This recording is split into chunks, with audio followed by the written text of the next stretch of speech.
आज आहे माऊलीचा समाधी सोहळा शेवाळकर फॅमिलीमध्ये. इथं सर्व तयारी झालेली आहे. इथलं आपले मोठे बाबा वगैरे गडबड करत आहेत, पण सर्व आपलं झालेलं आहे. आज सर्व एकेकाने गेस्ट येणार आहेत, तर आपण त्यांचं स्वागत करूत आणि आजच्या दिवसाला आपण इथेच म्हणू छान प्रकारे.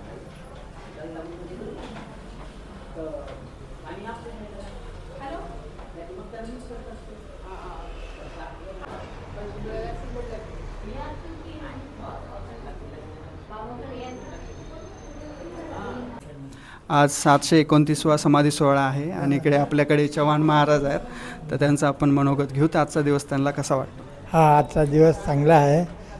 पुण्य आज म्हणजे पुण्यस्मरण आहे समाधी सोहळ्या माऊलीचा. तर आपण इथे शेवाळकर महाराजाच्या इथे सगळे आलेले आहोत. दरवर्षीप्रमाणे याही वर्षी कीर्तन आता समाधी सोहळ्या संजीवन समाधी सोहळ्याचे कीर्तन होणार आहे. तरी सगळ्याला शुभेच्छा शुभेच्छा शुभेच्छा. धन्यवाद महाराजांना. आता आपण माठाळकर सर सोबत गप्पा मारूत, ते काय बोलते त्यांचे मनोगत व्यक्त करू. आपण आता माठाळकर सर सोबत बोलूत.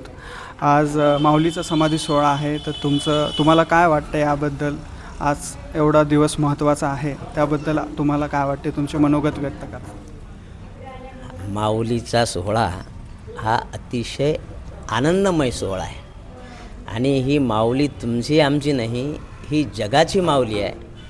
आणि त्या माऊलीचा आजचा 729वा संजीवन समाधी सोहळा आहे आणि खूप आनंदाचा दिवस आहे. असा आनंद आपण संसारात काहीही जरी केलं तरी मिळणार नाही. तो आनंद हा आजचा सोहळा आनंदाचा आहे. छान वाटलं तुमचं ऐकून. आणि मला अजून एक प्रश्न होता, म्हणजे माऊली आपल्याला काय काय शिकून जातात? आपण माऊलीकडून काय काय शिकलं पाहिजे असं आपण आत्ता अगोदरच म्हणलं मी, हे तुमची आमची नाही, जगाची माऊली आहे. आणि जगाची माऊली म्हणल्यावर मायचं प्रेम काय असते हे तुम्हाला जाणीव आहे. मायचं प्रेम कशाला म्हणतो, आणि ही तर जगाची माऊली आहे. मग जगाची माऊली का म्हणलं गेलं? सगळ्यांना त्यांनी प्रेम शिकवलं. जो तसे ज्योत जगाते चलो, प्रेम की गंगा बहाते चलो. जगात सत्य, शांती, प्रेम नांदावं, ज्ञान मिळवावं. भक्ती करून ज्ञान मिळते आणि कर्म चांगले असावे, हे माऊलीनं ज्ञानेश्वरीमध्ये मोठे मार्मिकपणे लिहिलं. जगातलं आणि जगातल्या बाहेरचं ज्ञान पूर्ण त्या ज्ञानेश्वरीमध्ये लिहिलं. आणि तो ज्ञानेश्वरी ग्रंथ 16व्या वर्षी माऊलीने लिहिला आणि 22व्या वर्षी आपलं कार्य संपलं. आणि कार्य संपल्यावर जगात राहून काय करायचं, म्हणून 22व्या वर्षी माऊलीनं जिवंत समाधी घेतली आळंदीला. आणि तो सोहळा आज आळंदीला खूप मोठ्या उत्साहात साजरा होतो.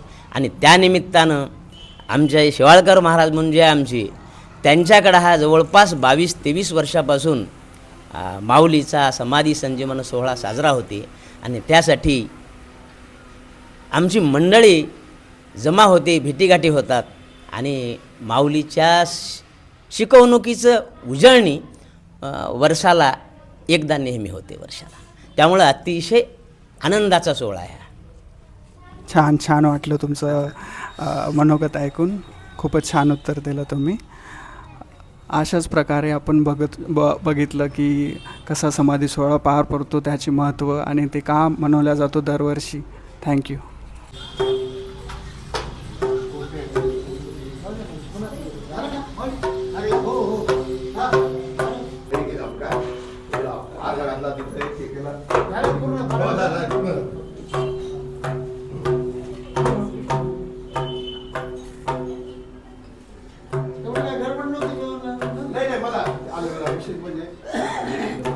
नांदतो ज्ञानराजा सुपात्र, तया ठविता महापुण्य राशी.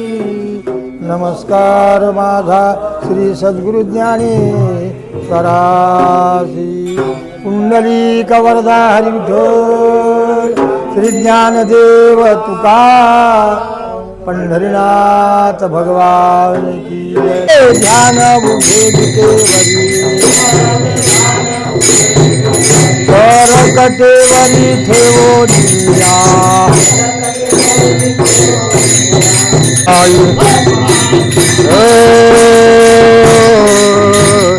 हरी हरी हरी हरी हरी सांभाळून घ्या आम्हाला बाप्पा.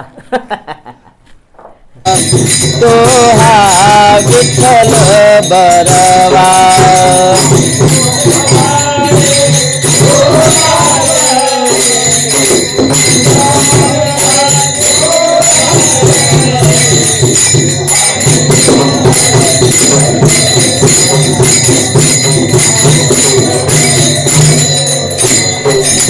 बहुत सुकृताची जोडी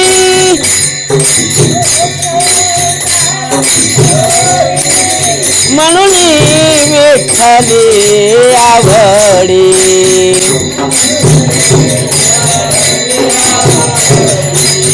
तो हा विठ्ठल बरवा तो हा माधव बरवा.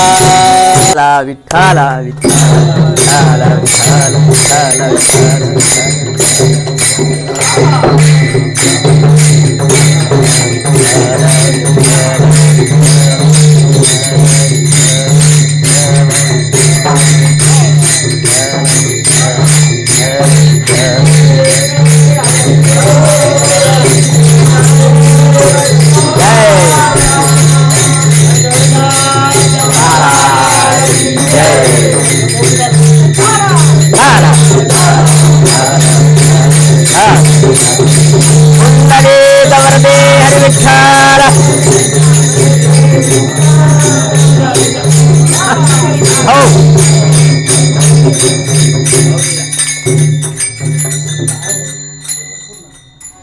आमचे शेवाळकर महाराज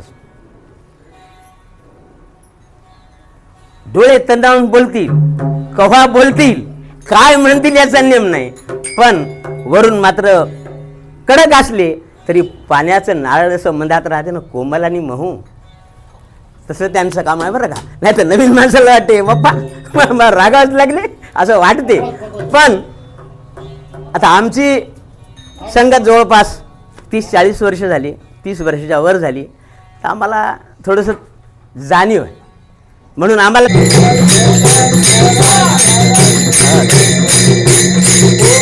कुंडले कवरदे हरे विठ्ठल श्री ज्ञानदेव तुका पंढरीनाथ महाराज अवधूत चिंतन श्री गुरुदेव पार्वती पते हर हरम गोपाल कृष्ण भगवान माऊली ज्ञानेश्वर महाराज जगद्गुरु तुकाराम महाराज. आणि हे संताचं कार्यच आहे आणि म्हणून त्याचे अनंत उपकार जीवावर आहे. आणि म्हणून तुकाराम महाराज म्हणतात, काय सांगू आता संताचे उपकार, काय सांगू आता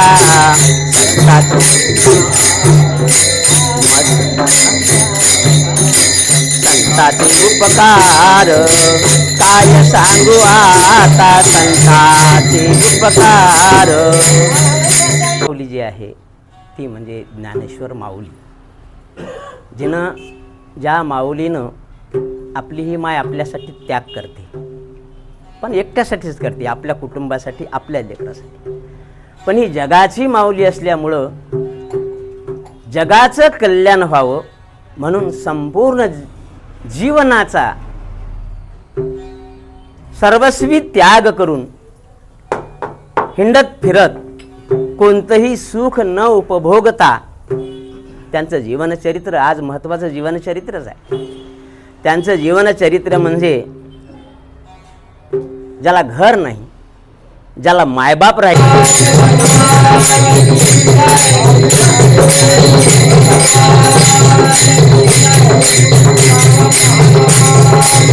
जय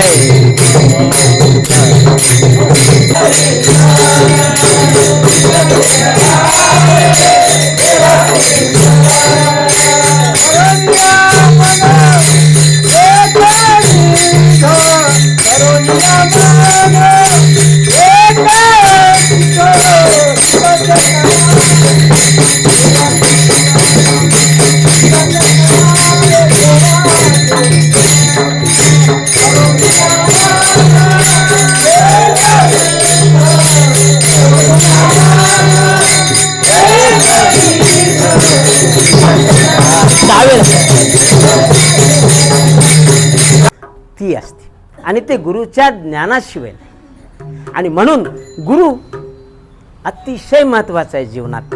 आता माऊलीला गुरु म्हणजे मायबापच होते, ज्ञानी होते. आणि रोज ग्रंथ वाचन हे चालायचं. पोटाची काही फिकीर नव्हती त्याला. मिळालं खाल्ले, थोडंसं आणलं तेवढ्याच्यावरच आपलं पाणी पिऊन समाधान. पोटाच्या मागं नव्हते ते, कारण ते सगळे अवतारी पुरुष होते. चारही भावंड बसायचे, आई वडील ग्रंथ सांगायचे, ऐकायचे, ज्ञान ग्रहण करायचे. पण शेवटी हेही पाहिजे म्हणून भिक्षा मागायला जायचे. तिथं इसोबा खेचर नावाचे ब्राह्मण होते, त्यांचं वर्चस्व होतं आळंदीत. त्यांनी त्याला गावबंदीच केली. गावातही सांगितलं की कोणीही भिक्षा मागायची नाही. मोठे झाले आणि जेव्हा मोठा मुलगा झाला, मोठी मुलं झाली, म्हणजे मायबापाला काळजी पडते लग्नाची. कसं करावं या पोरीचं, कसं करावं या पोराचं पडते ना. तशी त्याला काळजी म्हणजे मुंजेची पडली होती. मुंज बुवा आपल्या लेकराची कशी होईल. समाधानाचं बाहेर फेकलं. पहा जीवन किती कष्टाचं होतं त्याचं आणि काळजीचं होतं, तरी पण परमार्थ देवाचं ज्ञान मात्र दूर केलं नाही. काळजी पडली म्हणले भाऊ आता आपल्याला यायलाच विचारावं लागेल, त्याच्याशिवाय काय गावचे पुढारी नेते म्हणल्यावर. मग एक दिवस त्यानं त्या समाजाला, ब्राह्मण समाजाला सांगितलं की बाबा आमच्यासाठी तुम्ही सभा भरवा. मिळविले द्विज भरविली ब्रह्मसभा. मिळविले द्विज भरली धर्मसभा. मिळविले द्विज भरली धर्मसभा. मी जातो म्हणले गावात, भिक्षा मागून आणतो, मांडे करू म्हणले आज आपण. म्हणले परळ लागते. म्हणजे तू जाऊन परळ आण, मी जाऊन भिक्षा मागून आणतो. असं दोघंजण दोन्हीकडे गेले. मुक्ताबाई परळा नाही गेली कुंभाराच्या घरी. परळ घेतलं, कुंभारही इकडं तिकडं पाहून तिला दिलं. लेकराची कदर येते. पण त्या सोटीनं ते पाहिलं आणि त्याचं परळ धरून उचलून फोडून टाकलं. रडत रडत घरी आली. तोपर्यंत माऊली ज्ञानेश्वर गेले ते भिक्षा मागायला. थोडंसं पीठ मिळालं होतं, ते घेऊन आले. येता येता विसोबा खेचर रस्त्यात भेटला. झोळीच फाडून टाकली. कुठे गेलता रे म्हणे तू, कुठून आणली भिक्षा माग. फाडली, झोळी खाली पडली आणि ते पीठ काही खाली काही त्या झोळीवर काही पडलं. वय 10 वर्ष. रडले. महाविष्णूचा अवतार सखा माझा ज्ञानेश्वर. रडले. माहीत आले ना, देव जरी असले तरी माणसाच्या जन्माला आले, त्यानं कार्य केलं. पीठ भरलं आणि घेऊन आले. म्हणले मुक्ते, म्हणले हे पीठ घे. त्या परातीत पीठ टाकलं. म्हणले परळ. दादा म्हणे मी परळा नाही गेलतो, पण त्या खेचरानं म्हणे मधात भेटला, त्यानं फोडून टाकलं म्हणे. फरळच नाही. बरं पाणी आणतो म्हणले. इंद्रायणीला गेले. मडकं घेऊन कुंभारच्या यातलं एक आपलं मडकं, मातीचे मडके भरून घेतले. त्या इंद्रायणीच्या घाटावरून वर चढायला लागले. त्यावेळेस काही घाट बांधलेलं नव्हतं त्या काळात. 700-800 वर्षापूर्वी, 750 चढायला लागले. त्याचं लक्षच त्यानं काडी हातात राहायची इसोबा खेचराच्या. ते आला बाबा ज्ञाना की त्यानं त्या डोक्यावर त्याच्या काडी घातली. ते घागर फुटली, पाणी सगळं भणभण गेलं. असं धोतर भिजलं, खाली पडली माऊली. गेले. रडत रडत माऊली आले. म्हणले मुक्ते ते पीठ कुठं आहे. म्हणले हे आहेत. मग त्या एका परातीत घेतलं. म्हणले पाणी नाही तर हे पंचा त्या पिठात पिळला. किती दशा असेल पहा. आणि त्या पिठाचा उंडा चुरला. म्हणजे आता भाजायचं कशी. काळजी करू नको. योगी यांचा राजा. म्हणले काळजी करू नको, तुला मांडेच खायचे ना. होतं सगळंच जवळ, पण जगाला थोडं दाखवायचं होतं त्याला. म्हणले असं कर, मी जठराग्नी प्रज्वलित करतो, माझ्या पाठीवर मांडे टाक आणि तुला खायला मिळतील, भाजून घेतील. आणि अशी लवणी पडली. त्यांनी जठराग्नी प्रज्वलित केला. मुक्तीनं मांडे लाटले आणि पाठीवर टाकले. भर भाजले की आले ते फुगून. आणि ते पाहिली इसोबा खेचरानच्या खिडकीतून, भोकाडातून, त्या तट्ट्याच्या. हा म्हणले हे मांडे भाजायला लागले आणि पाठीवर. तेव्हा त्याला महत्त्व समजलं जरासं. चमत्काराशिवाय नमस्कार नाही. त्यानं स्वतःच्या मोठेपणासाठी चमत्कार नाही केले, यायचा अहंकार घालवण्यासाठी चमत्कार. आणि मग मात्र आला बोवा. पाय धरले माऊलीचे आणि त्याच्या हातातलं माऊली देईनं गेली, त्याच्या तोंडातला असा हिसकावून एवढा एवढा मांडा घेतला आणि खाल्ला. त्याच्या बुद्धीत फरक पडला.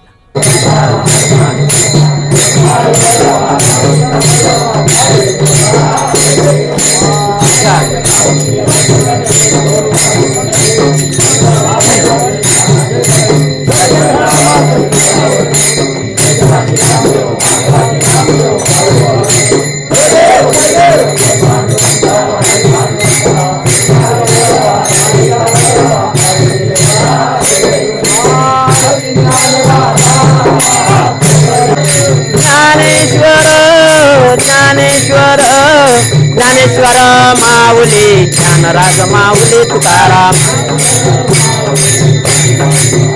हे ज्ञानेश्वर माऊली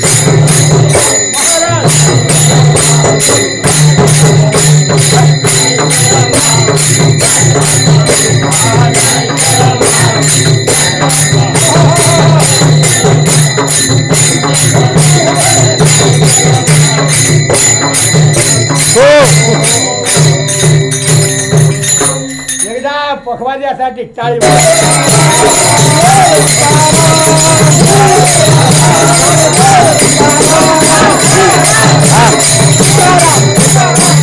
विठ्ठल श्री ज्ञानदेव पंढरीनाथ भगवान माऊली ज्ञानेश्वर महाराज जगद्गुरु तुकाराम महाराज की सब संतन की जय. आज आपल्या इकडं समाधी सोहळ्याचा कार्यक्रम झाला, खूप छान कार्यक्रम झाला. तुम्हाला कसं वाटलं? मला हा सोहळाच आनंदाचा आहे, त्यामुळं आनंदाशिवाय दुसरं काही नाही, फक्त आनंद. काही स्पेशल आजच्या कार्यक्रमाबद्दल तुम्हाला वाटतं? स्पेशल म्हणून तर काही सांगणार नाही, पण माऊलीचा सोहळा हा आनंददायी सोहळाच आहे आणि संजीवन समाधी असल्यामुळे आजही माऊली जशाला तशी आहे असा पक्का समज आहे आमचा आणि बसून आहे, चिंतन करत आहे आणि त्याच आनंदात आम्ही आनंद घेऊन आनंदात राहतो. हाच आनंद. बरं, आणि येणाऱ्या पिढीला तुम्हाला काय सांगायचं? कसं येणाऱ्या पिढीनं तुकाराम गाथा आणि ज्ञानेश्वरी जरूर वाचावी. म्हणजे आज जे शहरात वाद सुरू आहे, हिंदी नको मराठीच पाहिजे हां. म्हणण्याची गरजच नाही किंवा वाद करण्याची गरज नाही. आजच्या पिढीनं तुकाराम गाथा आणि ज्ञानेश्वरी जर वाचली तर त्याला मराठीचं महत्त्व कळलं, मराठी काय आहे हे समजेल. अमृतातेही पैजा जिंके अशी जेव्हा माऊली म्हणते तेव्हा मराठी ती ताकद आहे. म्हणून आजच्या पिढीनं मराठीचा अभ्यास करते, पण गाथा आणि ज्ञानेश्वरी जर वाचली तर हे निर्माण होणारी वाद जे आहे भाषेची तेही वाद होणार नाही. छान छान वाटलं मराठी तुम्हाला? समजेल, मराठीचं महत्त्व त्या पिढीला समजेल. छान वाटलं आपल्याला बोलून. काकांसोबत आज कार्यक्रम पण खूप आवडला त्यांचा, माठाळकर सरांचा. तुम्हाला पण शुभेच्छा. धन्यवाद धन्यवाद, थँक्स. कुठे घेऊ? जगाची माऊली असे असणारे माऊली ज्ञानेश्वर भगवान, त्यांची संजीवन समाधी 729 वर्ष झाले. ती जगाची माऊली आहे. संस्कृत ज्ञानेश्वरी ही गीता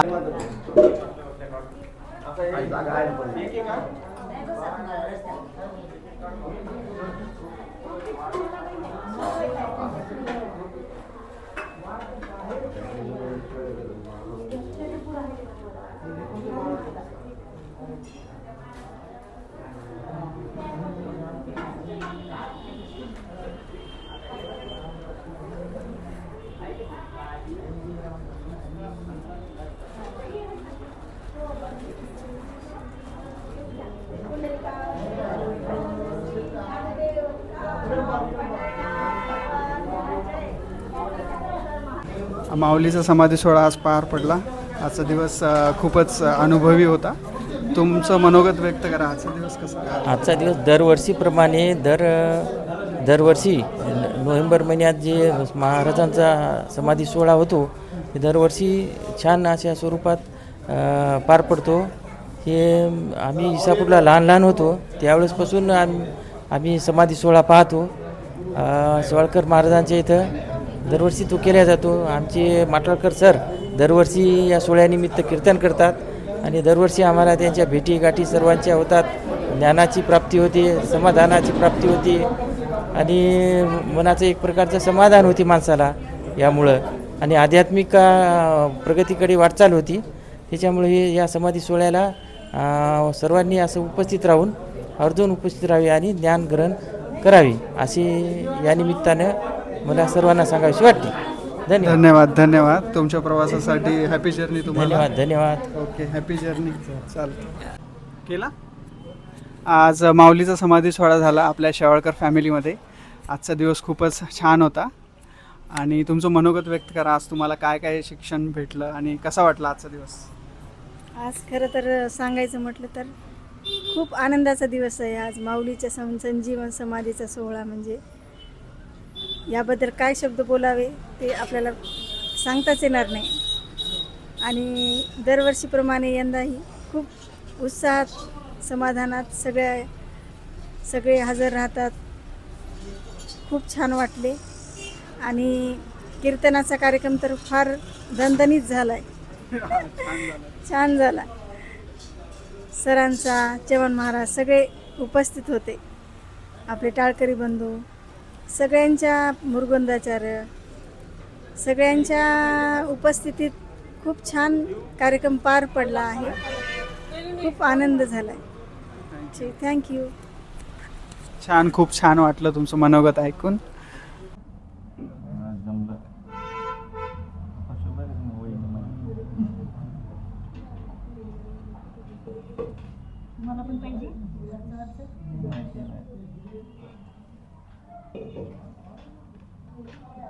श्याम आणि मी आमच्या घरात दोघच जण. काढतो म्हटला श्याम नाही का बदाम याचा दिव्याचा हो काल बदाम काही दिसत नाही. तुला सांगायला होतं ते एवढंच झालं की आता बसल्या बसल्या जरा फ्रेश करून टाका झाली. नाही हे किती गेलं ना डेन्स.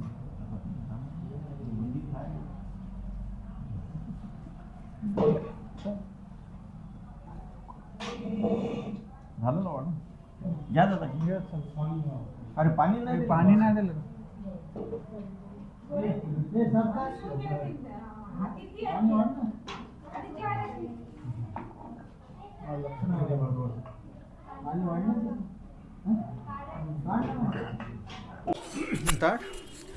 आज माऊलीचा समाधी सोहळा झालेला आहे शेवाळकर फॅमिलीमध्ये. तुम्ही दरवेळेस येता, तर आजचा तुमचा अनुभव कसा होता? कसा वाटला तुमचा दिवस? आज माऊलींचा अनुभव म्हणजे आजचा सोहळा हा त्यांची जिवंत समाधी घेतलेल्याचा दिवस. तो दरवर्षी त्रयोदशीला येतो, कार्तिकी त्रयोदशीला येतो. तर आज आपल्या इथं जो सोहळा साजरा केला ते खूपच सुंदर झाला. आणि त्यांचे जे प्रवचनकार किंवा कीर्तनकार जे आहेत माठाळकर सर, त्यांनीसुद्धा खूप छान कीर्तन केलं. आता ह्यामध्ये माऊलींनी काय केलं किंवा त्यांचं एवढं महत्त्व आपण का मानतो, तर त्यांनी गीतेवर टीका केली. गीता ही हा एक ग्रंथ असा आहे त्याच्यामधून माणसाला आपला अध्यात्माद्वारे उत्कर्ष साधता येतो. पण ती गीता जर सखोल तिचा अभ्यास केला तरच हे शक्य होतं. आणि त्या गीतेवर टीका, कारण ती संस्कृतमध्ये गीता लिहिलेली आहे, पण सामान्य माणसाला ती गीता समजत नव्हती. कारण संस्कृत हे काही लोकांच्याच यांच्यामध्ये होतं, ते हातामध्ये होतं, ते दुसऱ्यांना बाहेर येऊ देत नव्हते. संस्कृत ही भाषा ती सामान्यांना समजावी म्हणून त्यांनी प्राकृत भाषेमध्ये ज्ञानेश्वर महाराजांनी गीतेवर टीका केली, ती ज्ञानेश्वरी. त्यालाच आपण ज्ञानेश्वरी म्हणतो. आणि अशा प्रकारे त्यांनी टीका केली आणि ती एका श्लोकाचं एवढं विस्तृत वर्णन केलेलं आहे की ती सामान्य माणसालासुद्धा समजून यावं. पण शेवटी असं असतं की हा जो विषय आहे अध्यात्माचा, तो एवढा गहन आहे की आपण कितीही वेळा त्याचं वाचन केलं तर वरचा भागच आपल्या लक्षात येतो, परंतु त्यांना अंतर्भूत म्हणजे मध्यभागी जाऊन त्या गीतेचा गाभा काय आहे हे माणसाला समजत नाही. त्यामुळं हे अध्यात्म हे गुरूंच्या तोंडूनच ऐकायला पाहिजे. गुरु जो बोध देतील तोच खरा बोध, आणि त्याच्यानंतरच त्या अशा ग्रंथाचं ज्ञान होतं. जसं ज्ञानेश्वर महाराजांनी हे लिहिलेलं आहे, अमृतानुभव लिहिलेला आहे. तर अमृतानुभव म्हणजे काय की त्यांना त्यांच्या आयुष्यामध्ये जे अनुभव आले ते अतिशय म्हणजे अमृतासमानचे अनुभव होते. त्यामुळं आपण त्यांचा हा सोहळा दरवर्षी साजरा करतो. त्यांनी जे आपल्या समाजाला उपकृत केलेलं आहे. खूपच छान वाटलं यांचं उत्तर ऐकून. म्हणजे आज मला कळालं की खूपच आज शिकण्याचा दिवस होता आपल्या सर्वांचाच. आणि बरेच प्रकारचे व्यंजन बनले होते. खीर, तुम्हाला कोणचं आवडलं सगळ्यात जास्त? अच्छा, सगळ्यात जास्त आवडली खीर, कारण ते पायस आहे आणि पायस म्हणजे दुधापासूनच खीर तयार होते आणि पायस हे गाईचं दुधापासून असतं आणि ते म्हणजे अमृतच असतं. आणि त्याचा अनुभव घेतला म्हणजेच आपण ज्ञानेश्वरीचा अनुभव घेतल्यासारखंच आहे ते, पण ते समजून घेणाऱ्यांसाठी आहे. बरं, छान छान वाटलं. म्हणजे तुम्हाला आज खीर आवडली, खूपच छान. खीराचा उल्लेख यांनी अमृतला केलेला आहे. म्हणजे आजचा दिवस खूप छान होता आपल्यासाठी. आज खूप शिकायला भेटलं आणि असंच दरवर्षी आपण भेटत राहू त्याच दिवशी आणि आपले विचार एकमेकांना शेअर करत राहूत आणि नॉलेज वाढवत राहू. थँक्यू. आपल्या इथे एक वरिष्ठ आणि खूप स्नेही व्यक्ती आहेत, जे की भद्रापूर चंद्रपूरवरून आलेले आहेत आणि त्यांचा शेवाळकर फॅमिलीमध्ये पहिला समाधी सोहळा आहे. तर आपण त्यांच्याकडून त्यांचं मनोगत जाणून घेऊ आणि आजचा दिवस त्यांना कसा वाटला आणि आपल्या माठाळकर सर, चव्हाण सर आणि इतर मंडळीकडून आपल्याला काय काय शिकायला भेटलं हे थोडं विस्ताराने सांगा. शेवाळकर फॅमिलीचा असा विस्तार आहे की जन्मोजन्मी आम्ही बहुपुण्य केले, तेव्हा ह्या विठ्ठले प्रसाद कृपा केली, प्रसाद दिले. या गोष्टीसाठी आमचा माऊलीनं पूर्वीपासून जो आमचा संबंध होता, हे जन्मोजन्मीचा संबंध आहे, पूर्वजन्मीचा संबंध आहे. तो कसा माऊलीने घडवून आणला तो मी आपल्या शब्दांनी वर्णन करू शकत नाही. कारण माऊलीची कृपा हे फार महान आहे. कारण माऊलीच्या कृपाप्रसादाने त्यांचं आणि आमचं नातं हे जुळून आलं आहे. मी 500 कोसावरचा ज्यावेळेस आळंदी आपल्या पंढरपूरला गेलो होतो, त्या पंढरपूरच्या वारीमध्ये त्यांचा आणि आमचा संबंध आला की एक मला माझ्या आयुष्यामध्ये विठ्ठल रखमाई मला मिळाली आणि त्यांनी मला असा आशीर्वाद दिला की जन्मोजन्मी त्या गोष्टी मी भुलणार नाही. असं आमचं नातं आहे. रक्ताचं नातं तुटल, एक वेळचं रक्ताचं नातं तुटल, परंतु प्रेमाचं नातं हे मरेपर्यंत तुटणार नाही आमचं. त्यांचा आशीर्वाद त्यांनी मला ओळखलं की तू कोण आहे, मी कोण आहे, ह्या गोष्टीची ओळख मला समजली नव्हती, परंतु त्यांच्याकडून मला सर्व काही समजलं त्या गोष्टीसाठी. इच्छा आहे सर्व फॅमिली तुम्ही एक वेळ भद्रावतीला आमच्या घरी या. ठीक आहे, नक्की येईल. नक्की या. पूर्ण सर्व जेवढी फॅमिली आहे तुमची तेवढी. ठीक आहे, गाडी करा एक. ठीक आहे. गाडी करूच रे या. 4 दिवस राहा. मी आता माझं नंतर आता दत्ताचा आता हे आहे, नवरात्र आहे 27 पासून. माझं 15 दिवस तिथे 7 दिवस पारायण राहते, 15 दिवस त्या ठिकाणी जाते माझे. जसं माहूरगडला आहे त्या प्रकारे तिथे माहूरगडसारखं तिथे हे आहे.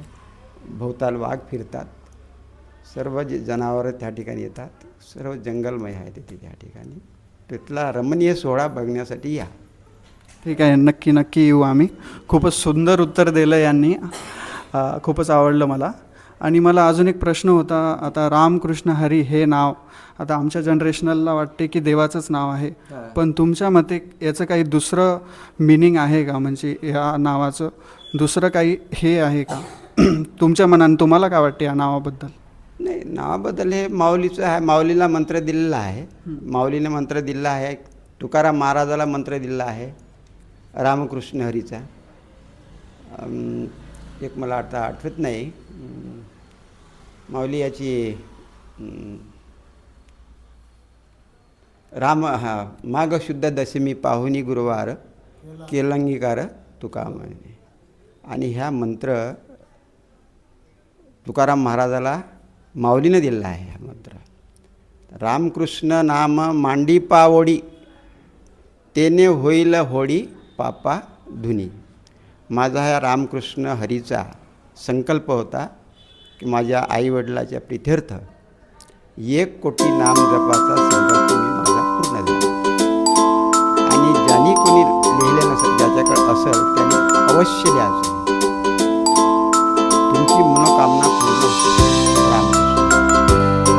आणि तुकाराम महाराज काय म्हणते, तुका म्हणे देवा चिंतन ही तुझी सेवा. सेवा अनेक प्रकारची आहे. कोणी पैशाची सेवा आहे, झाडझुडीची सेवा आहे, भक्ताच्या नामस्मरणाची सेवा आहे. म्हणून तुकाराम महाराज म्हणलं त्या पद्धतीनं रामकृष्ण नाम मांडीपा ओढी तेने होईल ओढी पापा धुनी.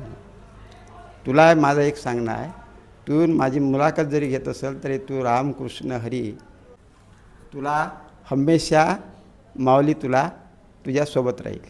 माझ्यासोबत माऊली आहे. माझ्यासोबत माऊली आहे, त्यामुळेच मी या ठिकाणी येऊन पोचलो आहे. आणि माऊली हे का होतं आणि का नाही हे यांच्यामुळे घडलं मला सर्व. परंतु आमच्या घराण्यामध्ये लहानपणापासूनच या भक्तिमय याचा वारसा चाललेला होता आणि त्याच्यामुळे हे मला पूर्वजन्मीच्या पुण्यामुळे मला मिळालं. धन्यवाद. छान वाटलं. छान त्यांनी अर्थ समजवला आपल्याला रामकृष्ण हरी या वर्ड्सचा.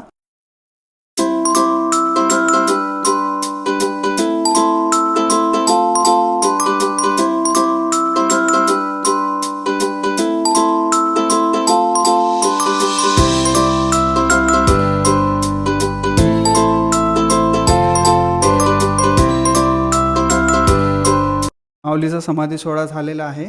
तर आभार व्यक्त करत आहे माझे मोठे बाबा. रामकृष्ण हरी. आजच्या समाधी सोहळ्यानिमित्त ज्यांना निमंत्रण केलं, आमंत्रित केलं, त्या सर्वांनी वेळात वेळ काढून या संत ज्ञानेश्वर संजीवन समाधी सोहळ्यास उपस्थित राहिले त्याबद्दल शेवाळकर परिवार त्यांचा शतशः ऋणी आहे.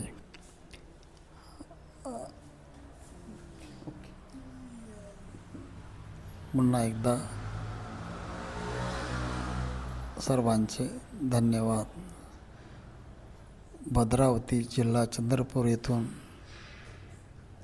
आमचे खास स्नेही श्री रावसाहेब हे सुद्धा आमच्या शब्दास मान देऊन उपस्थित राहिले त्याबद्दल त्यांचेसुद्धा शतशः आभारी आहो. तसे सर्वांनी या कार्यक्रमास वाढण्यास काम करण्यास सर्वांनी मदत केली त्याबद्दल सर्वांचे शतशः आभारी आहो. रामकृष्ण हरी. रामकृष्ण हरी. रामकृष्ण. मोठेही पण 2 शब्द बोलू इच्छित. रामकृष्ण हरी. आज आमच्याकडे ज्ञानेश्वर महाराज यांचा समाधी सोहळ्याचा कार्यक्रम आयोजित केला. दरवर्षीप्रमाणेच राहते आणि याही वर्षी सर्वजणांनी खूप सहकार्य केलं व सगळ्यांनी आनंद लुटला. कारण माऊलीचा समाधी सोहळा म्हणजे एक मोठा याच्यामध्ये त्रिभुवनामध्ये म्हणलं तरी चालते एवढा म्हणजे आळंदीला फार मोठा कार्यक्रम होते. कारण आपण तसं पाहिलं तर उजळले भाग्य आता अवघी चिंता वारली संत दर्शने हा लाभ पद्मनाभ जोडला. कारण संताच्या कृपेशिवाय हे कार्य घडू शकत नाही, आपल्याच्यानं होऊ शकत नाही. कारण संताची कृपा किंवा आईवडिलाची कृपा सगळ्याची कृपा असली तरच ह्या पुण्य आपण हे घडू शकते, नाही तर घडू शकत नाही. म्हणून सर्वांचे शिंदे परिवाराचे पावडे परिवाराचे सगळ्यांचे मनपूर्वक आभार मानून रामकृष्ण हरी. रामकृष्ण हरी. खूपच छान इथे आपला कार्यक्रम पार पडलेला आहे. तरी छान आजचा दिवस गेला, बरंच काही शिकायला भेटलं आणि बरंच अनुभवलं आज नवीन काय ना काही. चला भेटूयात. इथेच माझी मम्मी. सचिन मामाच की मी नाही बोलत. बरं ठीक आहे.